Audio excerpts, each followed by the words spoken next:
देखा जाए तो बहुत कुछ है और देखा जाए तो कुछ भी नहीं है, तो फिर भी जो भी है मैं अपने पति के साथ बहुत खुश हूँ। मुझे ये कहने में शर्म आनी चाहिए पर मैं शर्माती नहीं हूँ कि मैंने लव मैरिज की है, मैंने भागकर शादी की है। क्योंकि मोस्टली लोग क्या कहते हैं, जो लोग भागकर शादी करते हैं उनको बहुत बुरा कहते हैं। पर मेरे और राजा वाला केस हुआ जिसमें सोनम ने अपने प्रेमी के साथ मिलकर अपने हस्बैंड को मरवा दिया। न्यूली मैरिड थी, चाहे आप अरेंज मैरिज में हो या लव मैरिज में हो, जब आप अपने पार्टनर की केयर नहीं करते हो, आप अपने पार्टनर को बुरा भला करते कहते हो। और नमस्कार दोस्तों, राधे राधे। कैसे हैं आप सभी लोग? आशा करती कि आप सभी लोग स्वस्थ होंगे और मस्त होंगे।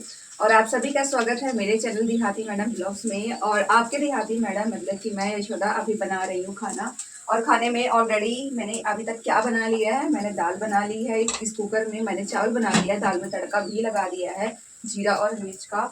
और साथ ही बन रही है भिंडी की सब्जी, क्योंकि मेरे हस्बैंड भिंडी की सब्जी खाते हैं, उनको पसंद है, पर दाल अकेले नहीं खाते। मैं खाली भिंडी भी बना सकती थी पर वो दाल अकेले खाते ही नहीं है, उनको दाल के साथ कोई ना कोई सब्जी चाहिए होती है, तो इसलिए बहुत ज़रूरी होता है सब्जी बनाना। और अभी मुझे बनानी है रोटियां। और अभी टाइमिंग पता है क्या हो रही है? आज खाना बनाने में बहुत देर हो गई, 11 बज रहे हैं अभी। और इतनी देर कभी होती नहीं है पर आज हो गई है, क्योंकि सुबह तबीयत सही नहीं लग रही थी, चक्कर जैसा आ रहा था, पता नहीं क्यों। और ऐसा लग रहा था कि डॉक्टर ने ऑलरेडी मेरे को ये मेंशन किया था कि ये जो प्रॉब्लम है, जिस इशू से मैं सफ़र कर रही हूँ, इसमें ऐसा होता है, लाइक आपको वॉमिटिंग जैसा भी फील होगा और चक्कर जैसा भी आएगा। तो वो सारी चीज़ें I think because of this उसी का इम्पैक्ट है। सो मेरा मन ही नहीं कर रहा था कुछ करने का, और इवन कि कल भी मैंने कुछ भी नहीं किया।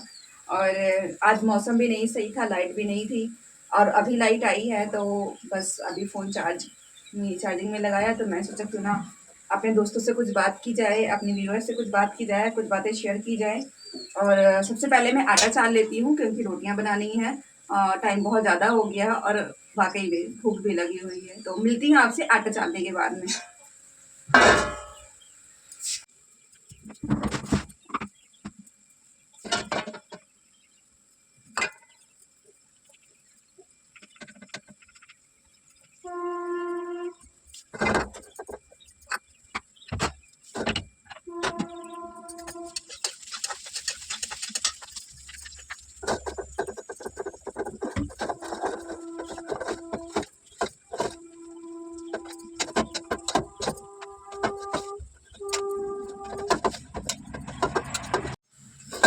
एंड फ्रेंड्स, मैंने आटा सान लिया और उसके बाद में आटा सान भी लिया। आटा ज़्यादा नहीं साना है क्योंकि शाम को दावत है, और जब सुबह खाना बनता है तो 2 टाइम खाना खा लिया जाता है। सुबह भी खा लिया जाता है, दोपहर में भी खा लिया जाता है, थोड़ा मोड़ा। तो सुबह ज़्यादा बनाना पड़ता है, पर आज दोपहर में बना रहे हैं इसलिए थोड़ा ही खाना बनाना पड़ेगा, क्योंकि शाम को दावत है गाँव में।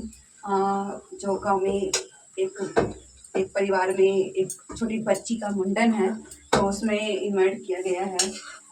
मतलब कि न्योता है, गांव की भाषा में कहें तो वहाँ पे जाना पड़ेगा। तो फिलहाल अभी के लिए खाना बनाते हैं और अभी का देखते हैं, शाम को देखेंगे क्या होता है। और आप लोग बताना आपको मेरी ये साड़ी कैसी लग रही है। ये साड़ी, पता है, ये साड़ी मेरे हस्बैंड ने मुझे फर्स्ट टाइम करवा चौथ पे लाई थी, क्योंकि जब मैं आई थी तो मैंने पहले से ही शुरुआत से करवा चौथ रखना नहीं स्टार्ट किया था, मैंने बाद में रखना स्टार्ट किया था। और ये साड़ी कब की है पता है? ये साड़ी मेरे हस्बैंड के एक्सीडेंट होने से पहले की है। उससे पहले जो करवा चौथ हुआ था मीन्स 2019, 6 साल की ये साड़ी हो गई है। और ये साड़ी मुझे वाकई बहुत पसंद है। पता नहीं क्यों ये साड़ी मुझे इतनी अच्छी लगती है। ज़्यादा कुछ नहीं है इस साड़ी में, मैं आपको दिखाती हूँ पूरा, पता नहीं दिखा पाऊँगी भी कि नहीं सही से। ज़्यादा कुछ नहीं है इस साड़ी में, पर फिर भी ये साड़ी मुझे बहुत अच्छी लगती है। सॉरी, और सिंपल सी साड़ी है इसलिए मुझे अच्छी लगती है, और मुझे सिंपल साड़ियाँ ही पसंद है। और अगर मैं कहूँ अपने बारे में तो मैं हूँ ही सिंपल सी लड़की, मुझे ज़्यादा तामझाम पसंद ही नहीं है किसी भी चीज़ में। और पर आजकल मैं जब अपना काम नहीं कर पा रही बराबर से सही ढंग से, तो थोड़ा दुख होता है कि नहीं कर पा रहे हैं जो हम सच में करना चाहते हैं। पर फिर भी कोशिश तो कर ही रहे हैं। सफ़र ये रुका नहीं है, कोशिश की जा रही है, करते रहेंगे। पर हाँ, कुछ दिक्कतें जब हो जाती है कभी कभी तो थोड़ा सा स्ट्रेस हो जाता है या कहे थोड़ा सा चिंतित हो जाते हैं कि कैसे होगा, कैसे निपटेगा सब कुछ। क्योंकि यार अपनी ज़िंदगी में है क्या, अगर कहें तो देखा जाए तो बहुत कुछ है और देखा जाए तो कुछ भी नहीं है। तो फिर भी जो भी है, मैं अपने पति के साथ बहुत खुश हूँ। मुझे अपनी लाइफ में कोई भी ना मिले तो मुझे चल जाएगा, बस वो रहे मेरे साथ हमेशा। मुझे बस यही चाहिए, क्योंकि आज मैं जो भी हूँ, अगर मेरी आज थोड़ी सी भी पहचान है इस दुनिया में, अगर कुछ लोग मुझे जानते हैं तो सिर्फ मेरे हस्बैंड की वजह से। क्यों? क्योंकि शायद वो मेरी लाइफ में आए, इसीलिए मैं आप तक पहुंच पाई हूँ। अगर आप लोगों को मेरी वीडियोस से मोटिवेशन मिलता है तो आई थिंक उसका जो मेन सोर्स है वो मेरे हस्बैंड ही हैं।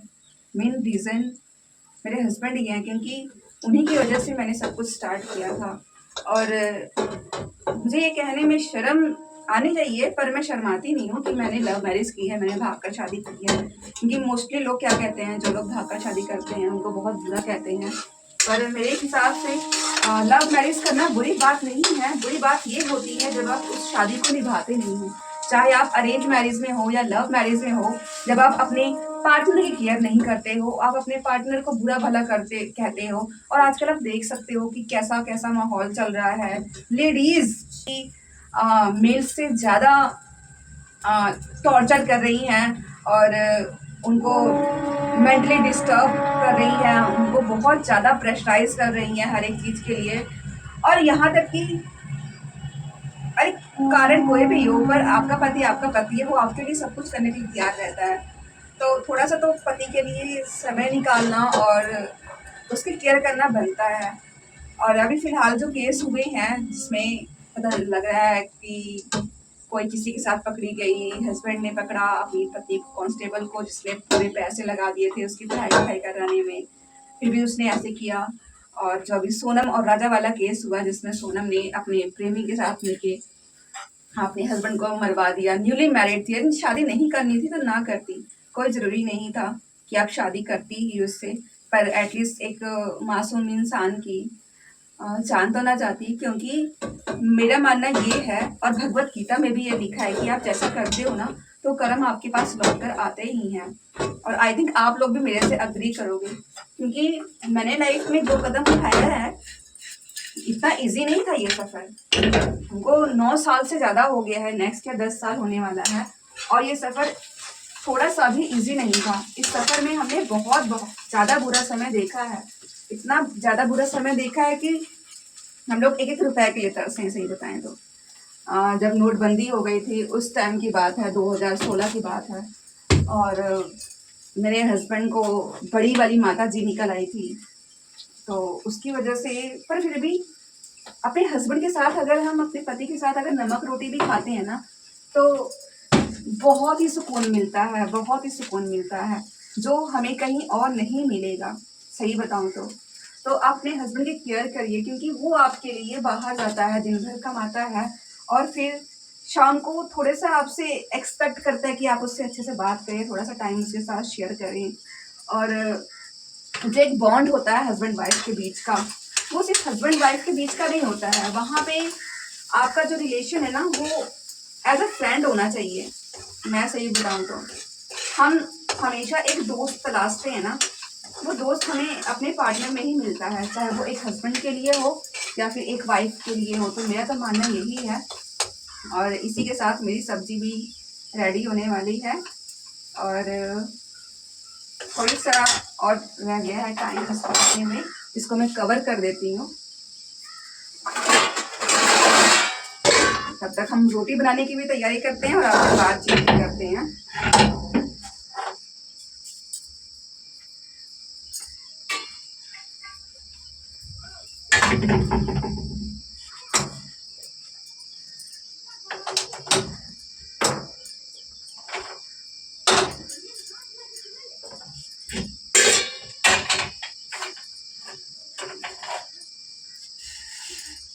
अच्छा, आप सभी ये बताओ, आप सभी मानते हो ना कि जोड़ियाँ ऊपर से बन के आती हैं, तो अगर भगवान ने हमारी वो जोड़ी बनाई है तो हम उस जोड़ी को खुद क्यों तोड़ें?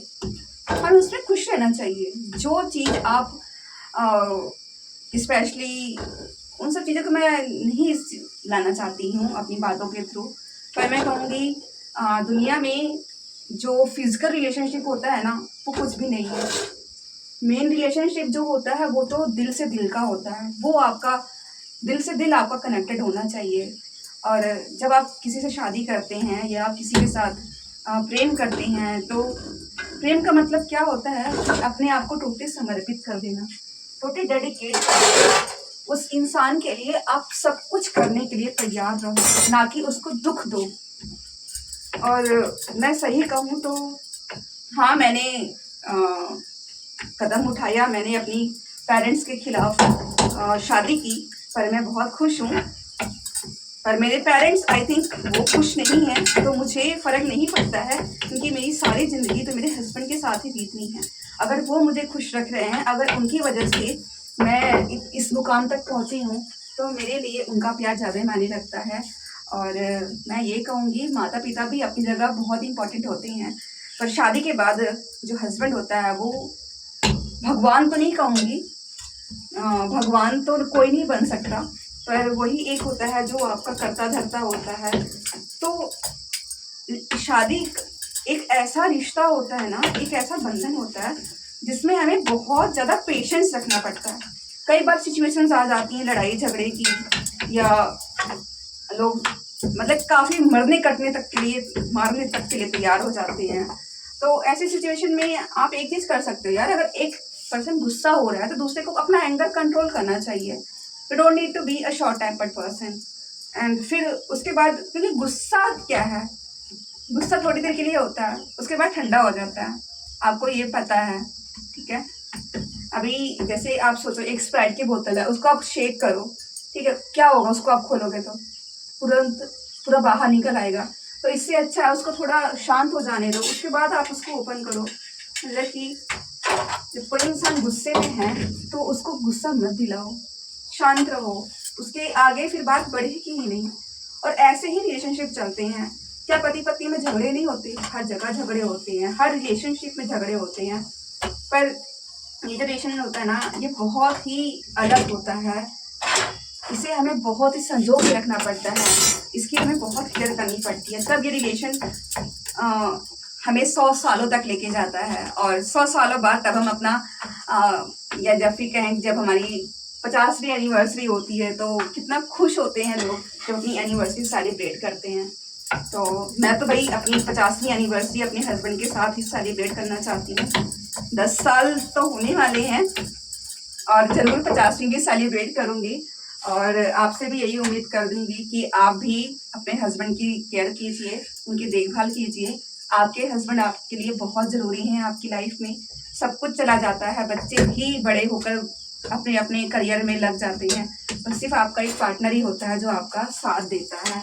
तो उसकी केयर कीजिए, लड़िए झगड़िए मत। और इसी सलाह के साथ मैं आपको ये कहूँगी, खाना बन गया है, आइए खाना खा लीजिए। रोटियां भी अब निकलने लग गई, सब्जी भी मेरी बन गई है और दाल चावल ऑलरेडी बन गया है। आइए खाना खा लीजिए, और मैं करूँगी वेट खाना बनाने के बाद अपने हस्बैंड का। जब वो आएंगे फिर हम खाना खाएंगे। और इसी के साथ मिलते हैं आपसे कल की वीडियो में। तब तक के लिए राधे राधे, जय राम जी की।